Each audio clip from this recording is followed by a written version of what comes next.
What's going on, guys? Welcome to this Pinterest tutorial video today. We are covering the Pinterest updates of 2019. So if you're new here, if you're a beginner to Pinterest or you're experienced with Pinterest, this new video series I'm going to be publishing to my YouTube channel should help you out quite a bit. You're going to learn all the new things that Pinterest has added in 2019, as well as different features that you can utilize to try to grow your website traffic.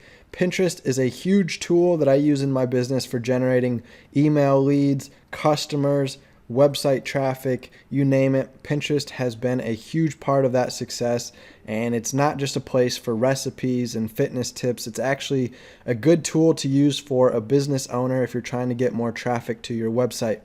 Today we're going to be covering the home feed, what's new in 2019. So starting off, let's talk about how these pins out here are populated.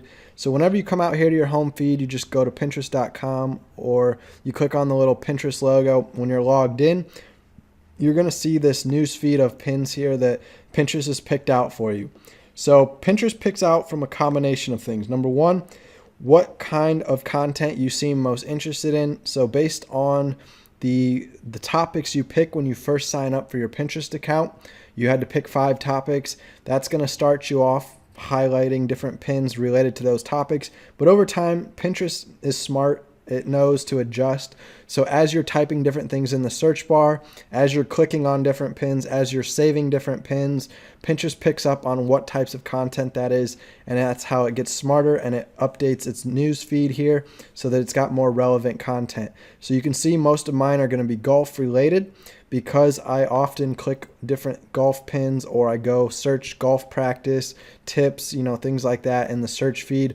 So when I come back out here, those are the types of pins they're showing me. Additionally, we've got this pin here that is not related to golf at all. It says Dungeon Mapsters creating maps for Pathfinder. No idea what that is, but you can see this guy down here named Victor. So if we go ahead and open up his profile, I'm going to show you why this pin is showing up on my newsfeed. And you should probably guess it's because I happen to be following him. So for some reason, I'm following this guy. Obviously, back in the day, I used to do the follow-unfollow game a lot on Pinterest. So I would go on different golf accounts. I would follow a bunch of people. Later, they would get on. They'd get notifications over here with the bell, and it would say so-and-so's followed you, and that's how they would see that I followed them, and then I would get follow backs. So that was back in the old day when I first started. Nowadays, my account is growing naturally. I'm getting, a couple hundred new followers a week, and I'm up to, I think, 2,800 followers now. So my account is starting to take off organically and starting to grow naturally. I don't have to do the follow-unfollow game anymore. So different accounts that you happen to be following, those are going to be the ones that also show up in your smart feed. So on the flip side of that, when you upload pins to Pinterest from your website, all of your followers are going to get those pins dispersed into their home feed as well. And that's how your pins are going to get initial traction. And that's going to then tell Pinterest how important that pin was and whether it's worthy of showing in the search results when people are searching different things. So to start off, you want to have an engaged audience most and foremost, and that's going to help your pins perform better when you first pin them. Within the first 24 hours to 48 hours, those pins are going to be showing up on people's feeds when they sign into their account.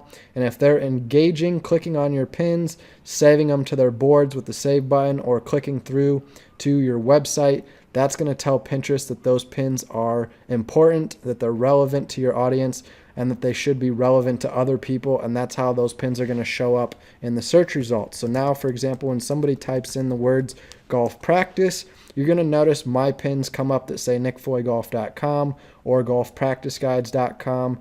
These are pins I've uploaded that have made their way up the search feed, and that's why I'm getting lots and lots of traffic to my website, is because I've been able to rank in the search engines on Pinterest. But it all starts with having engaging content that engages your audience, your followers, and that's also what makes up your home feed, is content coming from people you are following. So that's how we've gone over now the basics of how these pins get out here. It's stuff you're following, as well as things that you're interested in that Pinterest knows from your actions you've taken on Pinterest. You're also going to see some promoted pins. Those are also going to mix in here. You won't really notice they're promoted unless you look closely, but again, they are still out here in the feed. All right, next let's talk about this little section over here. So we've got my profile name and photo. This is a section only you can see when you're logged in. So it's just a quick summary to see how you're doing. We've got monthly viewers. This is how many people your pins are being shown to in the feeds, whether that's the home feed or the search engine feeds. So I'm reaching 150,000 people a month, and 12,000 are engaging, which means they're clicking on your pins, going to your website, or they're repinning, or they're commenting. Those are different engagement metrics. So 12,000, 150,000, I can watch these numbers. Each week they update. So in the last week, this has come up from like 144,000. A couple weeks ago, it was like 136,000. So it's the golf off season right now. It's winter time. You know, a lot of people aren't playing golf. A lot of people aren't on Pinterest looking up golf stuff. So these numbers will grow. I think in the past I've been up around 300 to 400,000 monthly viewers, and my engagement somewhere between 25 and 40,000 typically. But right now it's dropped off pretty severely since it's the off season for golf. However, you want to watch it monthly and see if it's growing, and you can kind of learn then what's working, what's not working. In my case, golf seasonal, so I might be pinning a lot every week and it might be growing, and I might think something's working, but really all it could be is just that more golfers are getting on Pinterest each month because it's starting to get closer to golf season. So you're going to want to look deeper into your analytics to look at what types of content do well, things like that. We'll go over that in another video, but today's just a general summary of the home feed.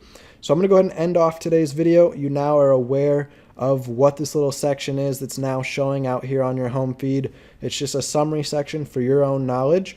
And then you've got your home feed made up of pins of people you're following, as well as pins Pinterest thinks you're interested in based on previous pins that you've clicked on, previous searches you've done. All right, in the next upcoming videos, we'll go deeper into the analytics, showing you how to use them, how to sign up for analytics. When you first have a Pinterest account, you don't actually get access to analytics. You've got to go through a couple steps to get analytics. We're going to show you more about how Pinterest ads work, if they're effective, if they're worth the money. And then we're going to go over your profile as well as different settings and adding pins to Pinterest. So stay tuned for all these update videos that I'm going to be doing in this new series I'm starting on my YouTube channel. Make sure you're subscribed, turn on notifications, and you'll get updates when I upload these new videos.